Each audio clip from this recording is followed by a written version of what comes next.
there, welcome to the Hasty Chef, where we make cooking fun, fast, and tasty. I'm Christina Du, and today, together, we're going to make crispy pork dumplings. Before we get started though, there's only one rule when we're cooking together, and that is there are no rules. Remember, cooking is personal, it's fun, it should be all about you. So anything that I teach you, remember, make it the way you want to eat it, make it the way your family would like to eat it. I promise I won't be offended. All right, so let's get started on dumplings. Since we're making pork dumplings, the number one ingredient, of course, is pork.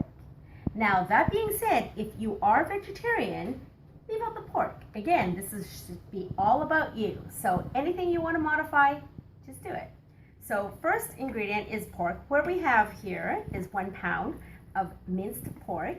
It is an extra lean pork, but if you like it a little bit fattier, by all means, do what you need to. So what we're going to do now is we're going to add some dry ingredients. The first dry ingredient we're going to do here is some minced onions. What we used here today is a red onion. If you want to use Spanish onion for some more sweetness or white onion for a little less flavor, feel free to do so. But what we have here is red onions that's been minced and drained. You don't want to have all the moisture from the onions because it'll make the mixture too wet and it'll make your dumplings fall apart when you grill it, and nobody wants a soggy dumpling. So let's add this bad boy in. Once we've added that in, you want to give everything a nice little mix. Some people like to use their hands, some people like to use spoons. I usually use a spoon or a spatula until everything's almost done, and then at the very end I like to get in there because then I'm not touching everything and I want to mix it up really nicely. So while you're doing this, try to keep an eye on your mixture to make sure that everything is even, because you don't want one bite very tart and one bite very sour. You'll also notice that I use a glass bowl, and the reason that I use a clear bowl is so I can do this. I want to see if I have parts of the onions, if I have parts of anything that I'm putting in uneven. So that allows me to do that from top to bottom. All right, so that looks pretty good. Are we all happy with that? Excellent. So the second dry ingredient that we're going to add is carrots. Now what we use here is a Carota a Carota carrot. And this is traditionally an Asian carrot. It's a little bit on the sweeter side. You can use normal grocery store carrots. That one is completely fine. The only difference is that it's just not as sweet. This one can be found at any Asian market. The only thing that I do advise against is using the pre-cut, the little mini carrots, because those ones tend to be more, I guess, delicious when they're raw, and they're really meant more for snacking than for cooking.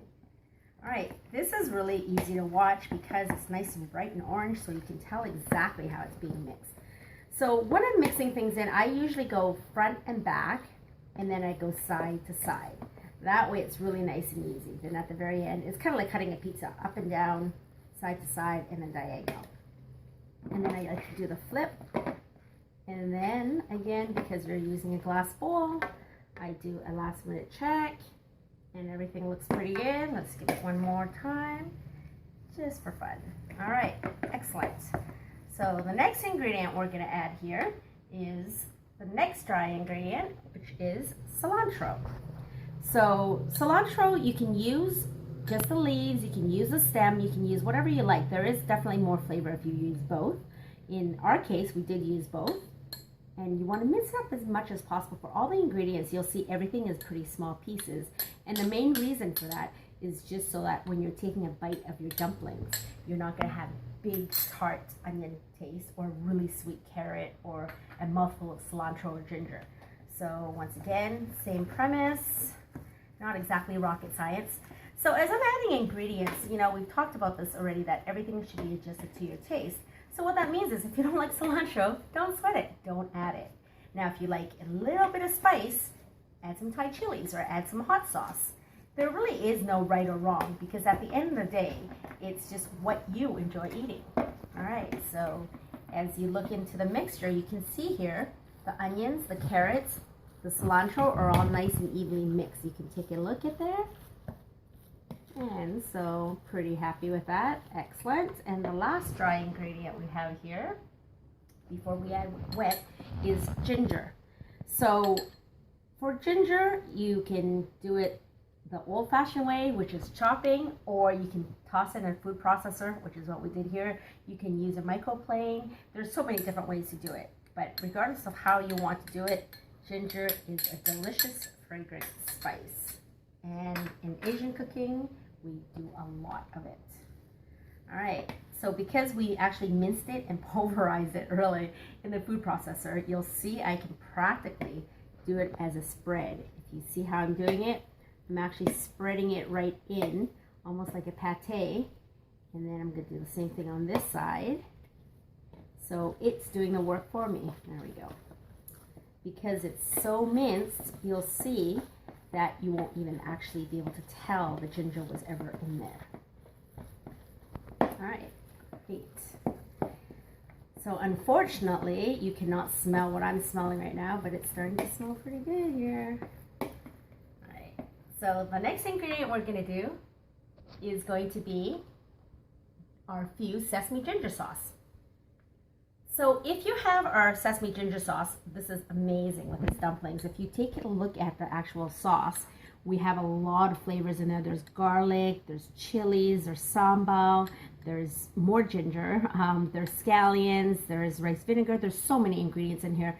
There's optimal, amazing quality, 100% pure sesame oil from Japan. So there's really, really good flavors. However, if you don't have this, use any sesame ginger sauce you happen to have in the fridge, or if you don't have that, then make your own. Just toss some sesame oil together with some soy sauce, put some garlic in there, put a little bit of herbs, some spices, do whatever you have at home.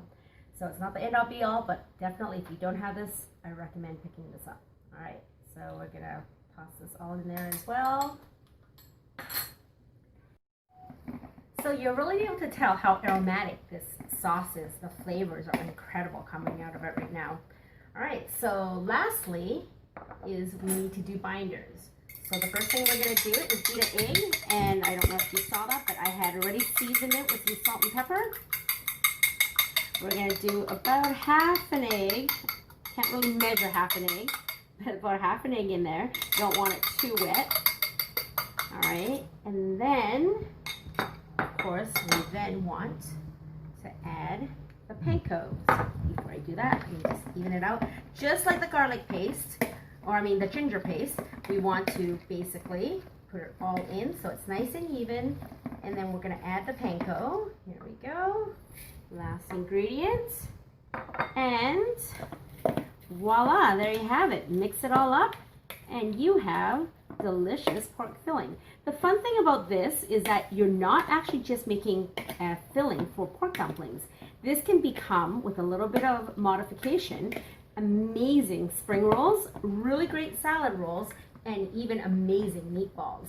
So we will have recipes teaching you how to do that, but just know that this one pork mixture can become 5 different dishes. All right, on to making the dumplings.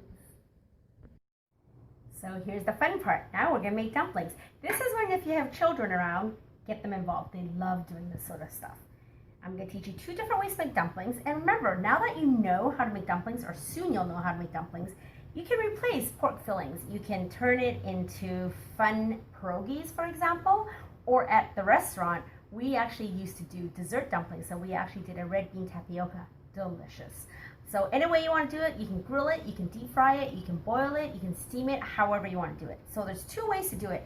This is how we used to do it at the restaurant for hundreds of them every day. You put them in the palm of your hand, you do your egg wash that you still have half an egg left over from previous. If you don't want to use egg, it's totally fine. You can absolutely use a cornstarch slough as well. You can find that on our website. Do a heaping tablespoon. If you see any big chunks of onions or carrots that got missed when you were chopping, avoid it obviously. Take a big heaping tablespoon, put it dab center, and all you're going to do is very, very easy. Oblong it into your fingers, and you're going for 12 and 6 o'clock. You're just giving a quick little pinch and going all the way down to 3 o'clock and to 9 o'clock. So what you're going to see on both sides is a nice pat, and what you're looking for is that it's actually sealed. Because if it's not sealed, what's going to happen is when you boil them, they're going to get all leaky and disgusting. So what you're going to start off with is at 12 o'clock, you're just going to pleat it like so. Very, very easy. Give it a little bit of a pinch so it stays on. Then you do it again quarter of the way, give it a little pinch again, pinch it at the end, and just one last pinch. All you really need is 3 little pinches, like so. So there you have your little dumplings. Very, very easy. And you'll see they're nice and plump. You don't want a lot of air inside so that it cooks perfectly. Now I'm going to teach you the easy way to do it. Then you'll love me for it. I know at our restaurant, everybody loved me when I came home with these. This is the world's easiest dumpling maker. So we're going to do exactly what we did previously, but now instead of trying to do home pleats, we're going to take this guy, put it right in here. Same thing, egg wash all the way around. Exactly the same thing. 1 heaping tablespoon right in the center. Pat it in the middle so it's nice and balanced. Here's your 12 and 6 o'clock. You can either fold it yourself or you can just line it perfectly and seal it and squeeze. If there's any moisture, it'll come out. As you can see, there wasn't any, which is great. Give it 1 quick squeeze and voila, a perfect dumpling with a lot of pleats. Is that easy or what? So that's all you do. Simple. Pierogies, desserts, deep fried, grilled pork dumplings. Great, so before we start the first dish with this pork mixture, which of course is dumplings, we're going to talk a little bit about how you're going to get the proper tools. We talked about how you can do it by hand. I'm also going to talk quickly about how you can get things if you want that nice little dumpling wrapper tool. So they are called dumpling wrappers. They're called presses actually. So I bought 2. I'm going to show you the difference. These are the 2 presses that I bought because I just wanted to compare them. This one was 99 cents at the dollar store. This one was $10.99 at an Asian market. Which one looks better? Which one works better? Well, they look the same and they work exactly the same. So save yourself $10. Go to the dollar store and get one of these. And for those of you that are wondering about wrappers, I just went and bought dumpling wrappers. You can make this just as easily yourself at home. We do have the recipe on our website. It's just flour, water, a bit of salt, and a rolling pin. So really, really simple, but these again are 99 cents to $1.99. Save yourself an hour of work and you just buy these. I do. Okay, so ready to do a little bit of cooking? All we need is your favorite frying pan. Grease it up with a little bit of oil, whether you want to use real oil. I tend to use this because I don't like a lot of oil in my cooking. And you want either chicken stock or water, about a half a cup, depending on how big of a pan and how many dumplings you're going to make.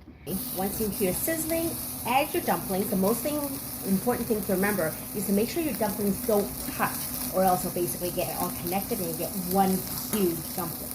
So once you are actually hearing the sizzling, you're going to take a look at the bottom to make sure it's the right level of brownness or golden brown that you like. Just like toast, some people like it dark, some people like it soft. So once it's the right brownness, you're going to add some water. Chicken stock is what we use, but you can do water as well.